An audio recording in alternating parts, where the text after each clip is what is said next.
Internet, good morning. My name is Magnitude and welcome to this top 5 video of the best 5 Pokemon coming from 3rd gen into Pokemon Go. Don't mind all this shit in the background, or mind it. Ask questions. I'll answer what it is in the comments. That's fine. Leave a like if you enjoyed. Shooting for 50 likes on all my Pokemon Go videos, but let's get right into it. Number 5, Swampert. It is a water ground and will have an excellent defensive typing with the current Pokemon Go meta. Is it Quad Resist Moltres? It's immune to Zapdos. It's immune to Zapdos, but the way Pokemon Go has weaknesses and resistances and immunities, it takes like 51% of the damage it normally would take, and then it'll take like 71% damage from Zapdos and be hit neutrally by Articuno. It'll also quad resist the eventual Ho-Oh, because if you don't think that we're getting Ho-Oh, you're out of your fucking mind. We're gonna get Ho-Oh. It's gonna be great. We're also gonna get the legendary dogs, and guess what? They follow the same exact typing, minus Suicune is water instead of ice. So Swampert will be able to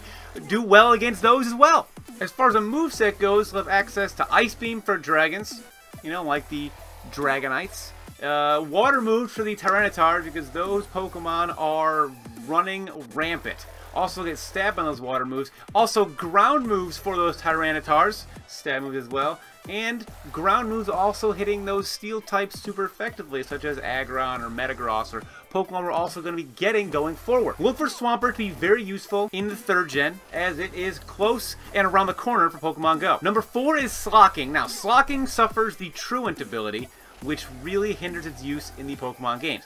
The ability Truant is an ability that lets Slocking only attack every other turn. So in the games, if you use Giga Impact, you would have to wait a turn. But with Slocking, if you use literally any move, so if you use Tackle, the next turn you can't do shit.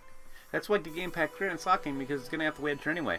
But without having abilities, I really see Slocking making an immediate impact into the Pokemon Go meta. Blissey will always be the best tank. I don't want to start to make a discussion or to make a conversation of anything that can dethrone Blissey as far as normal type tank. Blissey will always have that role. Slocking has the potential to take 2nd place with Snorlax, with an ability to hit much harder than Snorlax ever could.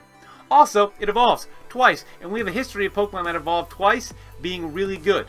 C, Tyranitar, C, Dragonite, C, starters don't count because they evolved twice anyway, but you get the idea. We're going to get a couple of those actually coming in 3rd gen, so it'll be nice to see what Niantic does with those Pokemon, because Niantic also makes random Pokemon oddly really good, like Exeggutor. Why is that really good, Niantic? Do I care? Not really. I'll keep using it. Gardevoir is the real first fairy, even though when it was released, fairy types had another decade or so before they came out. But when Gardevoir was designed, Game Freak definitely had fairy type on their mind. It has a high damage output with a stab fairy type move like Moonblast, so look out, dragons.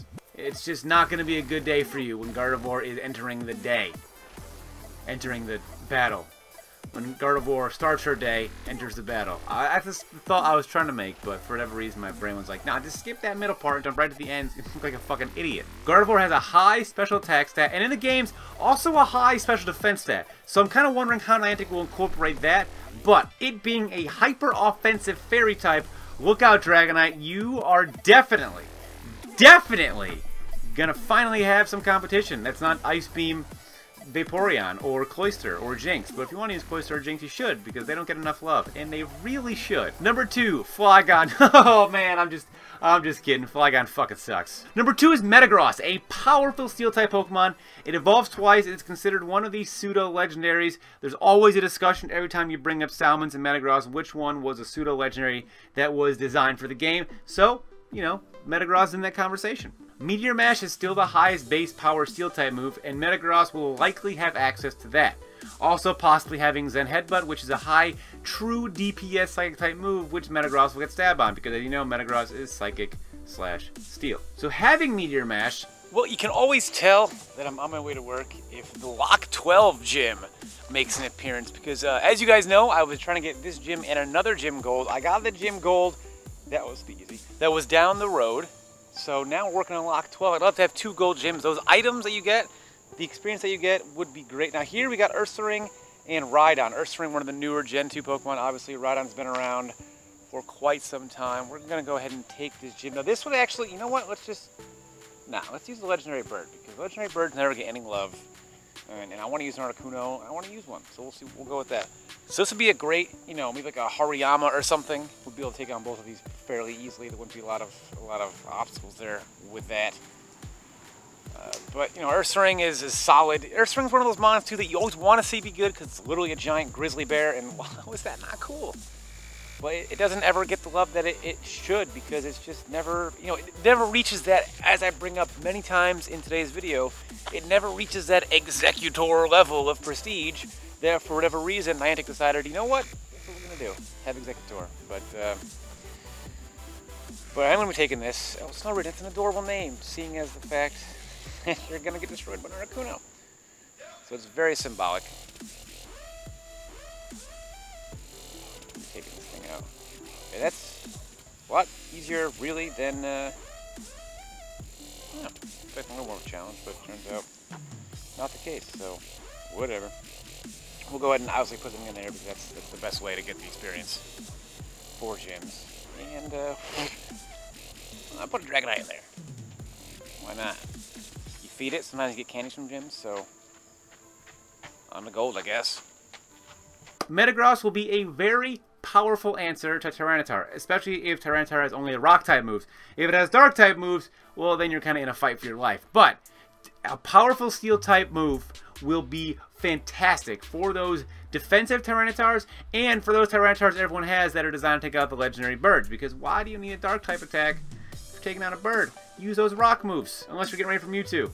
Then it's a crapshoot with Tyranitar. Metagross, though, can be very good. In the game's high attack stat and a respectable speed stat with a tremendous amount of bulk. And with not a lot of ground-type Pokemon really making a presence other than like Rhydon and, like I said, Swampert perhaps, there's going to be a lot of opportunities for Metagross to show up and absolutely decimate opposing Pokemon.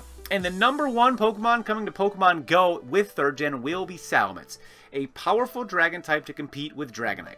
A 3rd stage Pokemon like Dragonite in 1st Gen and Tyranitar in 2nd Gen, and blah, we've gotten that already. There's a precedent for Pokemon that evolve twice. Like I said, the pseudo-legends, Salamence is the other one of those pseudo-legends, that are good. Has access to a large move pool in the game, such as Fire Blast, such as Hydro Pump, such as Earthquake, such as Iron Tail. Likely have a high-power dragon move, such as Draco Meteor. Salamence, if you are the 4A in a Draco Meteor into 3rd Gen, you will retain so much value. You'll be so much better than Dragonite. But you will, you know, be taking the super effective damage from Dragonite as well. But it'll be a high-value Pokemon. Gotta give a few honorable mentions to Pokemon like Milotic. It's gonna be a nice, very nice wall. Aggron, another high damage steel type. And I want to see some love for Seviper and Zangoose. Listen, Niantic, you have made random Pokemon, we discussed this already, you've made random Pokemon good for no reason. Executor was my example. I'm bringing it back. Executor has never been known as anything short of that Pokemon that gets Harvest. That's kind of cool. I can utilize berries once in a while, but I'm never going to be anything good. And Niantic, you turned into, holy shit, one of the best gym attackers.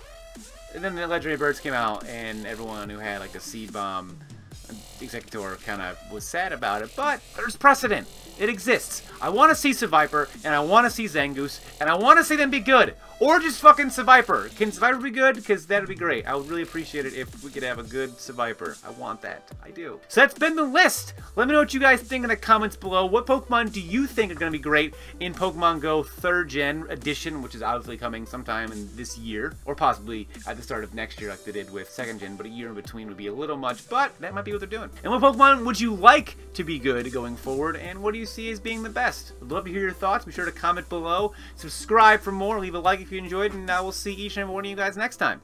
Good night.